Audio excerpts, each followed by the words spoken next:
on Sebastian Rogers because you asked me the other day about that you would love to hear about Sebastian Rogers. Sebastian Rogers will be 17 on December 7th. He has been missing for almost 21 months. He is a highly functioning teenager with a beautiful smile. I'm sure that you've seen his flyers on different YouTube channels. He is from Hendersonville, Tennessee, and that is where his mother and stepfather, Mr. and Mrs. Proudfoot, lives.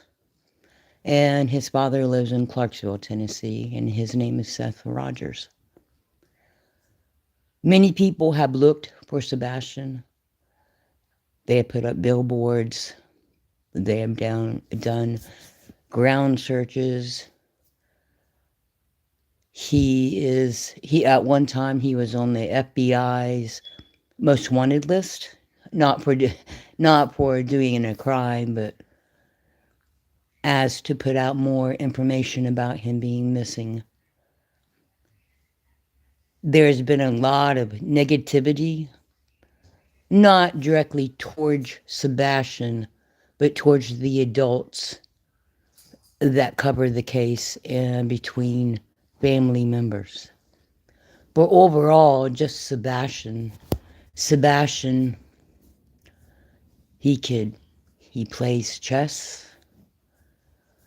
He can use a computer highly. From my understanding, he does Dungeons and Dragons. He plays cards. He can read highly. And overall, he's a well-adjusted kid. But as like everything, there's good or bad on both sides. But credit is due where credit's due. I think the family in general loves Sebastian. And I think that they had a good thing going for Sebastian.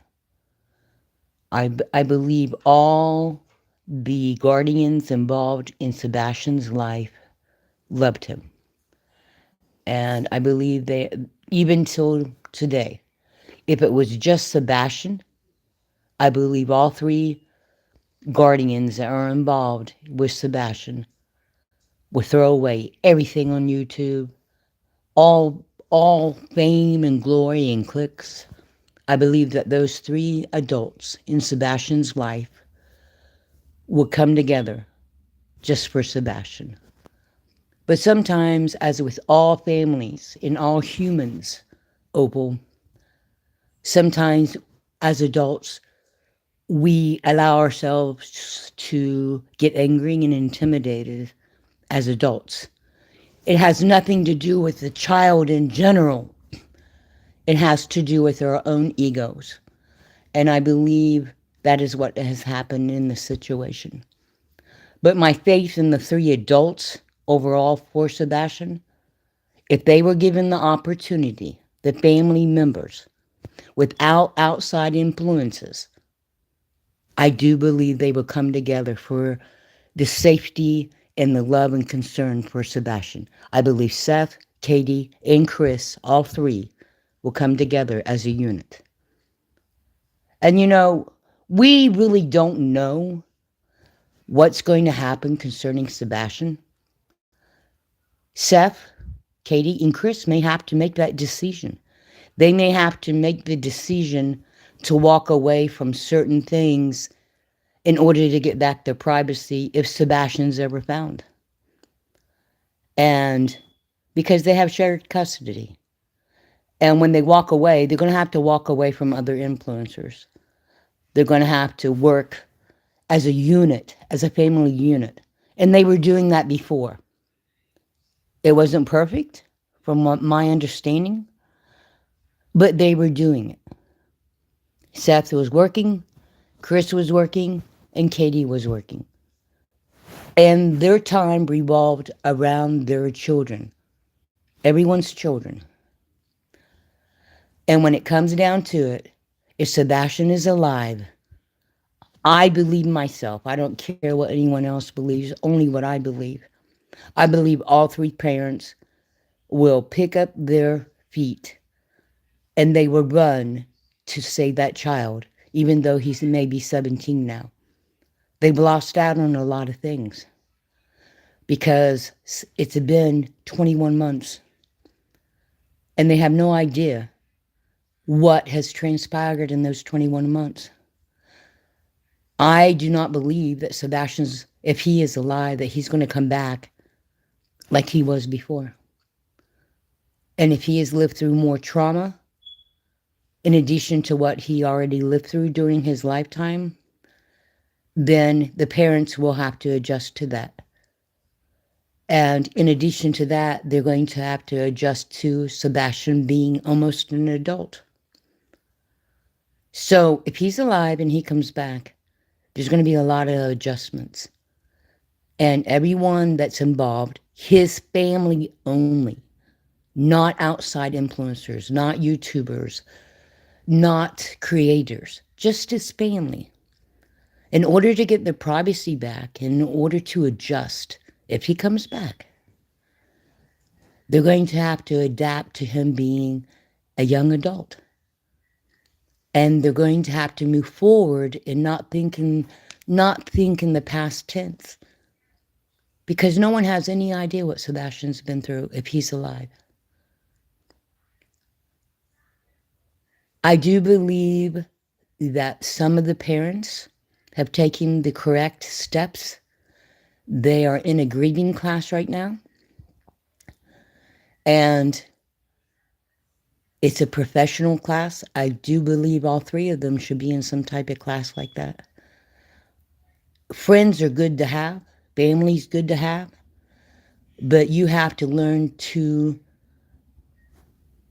take care of your emotions if you're going to be able to take care of that young adult when he comes back. So, Opal, that's basically everything I have to say about the family. I'm not going to get into all who did the most or who's done this. The positive thing I have to say about Sebastian is he has a lot of people who love him within his family. He has a lot of people that are on both sides of Chris and Katie and Seth that care for him. But if he's found, people need to back up and allow the family to adjust with Sebastian in a private manner. And I know a lot of people have been out here working on both sides for both sets of the family, parents and the guardians. But you have to let them breathe too. So, Opal, that's it. I know that Seth Rogers is having a birthday gathering in Clarksville on Sebastian's birthday on the 7th. I know that next week, on Tuesday and Thursday, the banners will be here Monday. Sebastian's going to be part of a candlelight vigil in Johnson City, and those banners will be on the back of vehicles. And I know that Point Pleasant, West Virginia, I ordered the banners of Sebastian. There's 5 banners going to Point Pleasant, and they should arrive up there. We have another trucking company in Ohio who is going to be sponsoring Miss Fitz, the Hispanic girl from California, and Sebastian. They're going to be putting those on the trucks. We'll be making another trip down to Laredo, and now that I've had surgery, I will be able to videotape everything. We're going to be delivering more banners down there in 2 weeks, right before Christmas. So we will have video coverage of the candlelight in Johnson City. It's going to be, from my understanding, green, blue, and white. And the gas company here in Texas is sponsoring part of the missing persons down there. It's not just for Sebastian, but he will be on a couple trucks. His banners will be on about 4 trucks. So, but anyway, I would encourage anyone to continue doing what they're doing for the missing people, and that you would call any number.